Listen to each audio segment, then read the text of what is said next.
We made it again. Here it is, Friday, and we are here. And despite the craziness going on in the world, we're here. I'm going to tell you a story.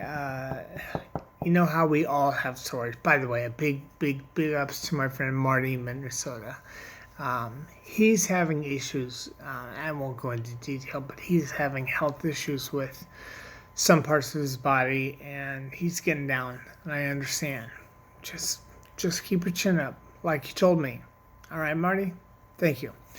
Back to the story. So here I am reading ESPN, the headlines, and way back in the day, back in the 80s, my first job out of college, even though I wanted to be in radio, was a cameraman for the AWA, which is the American Wrestling Association out of Minneapolis.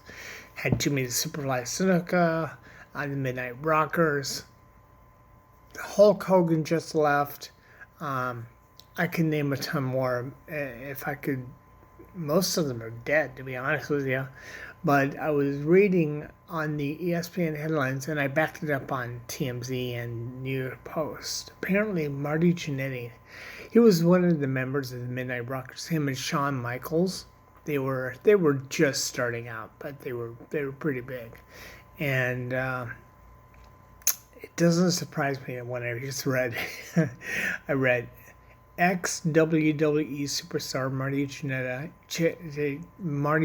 may have confessed to murdering someone when he was 13 years old in a bizarre social media post on Facebook. I know Marty. Marty's crazy. Okay, I haven't talked to him in close to 30 years, but I gotta tell you, when I hung out with him, he was nuts. He was crazy. He was a good guy, but he was crazy. And frankly, the more I read these different stories of this account, I'm not surprised if in fact he did maybe do what he said he did.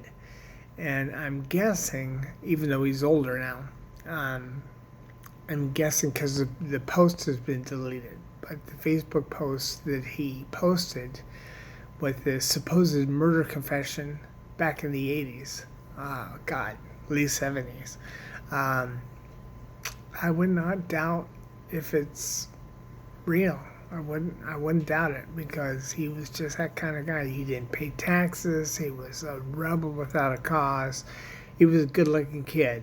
And I call him a kid because when he was wrestling for us, I mean, I was really a kid. I was 22. He was 26, 27.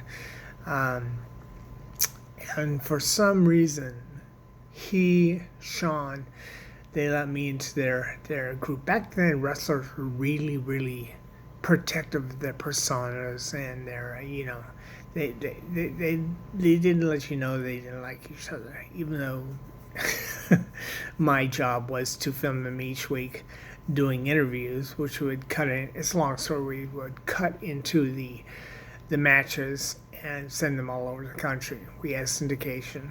It was a pretty good gig.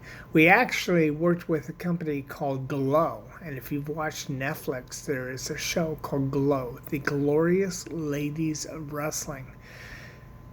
I know it's cheesy, but you got to watch that show, because as far as I can tell, from what I remember, it's following the timeline, from the inception until the end.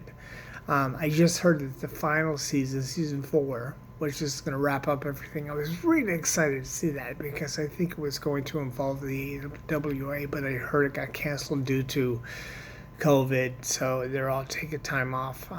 Hopefully they're gonna still do it. Hopefully it's just not gonna end like it did on season 3. Anyway, that's my crazy story for the week. I hope you have a good weekend, and I will talk to you later. Have a great weekend. See you Monday.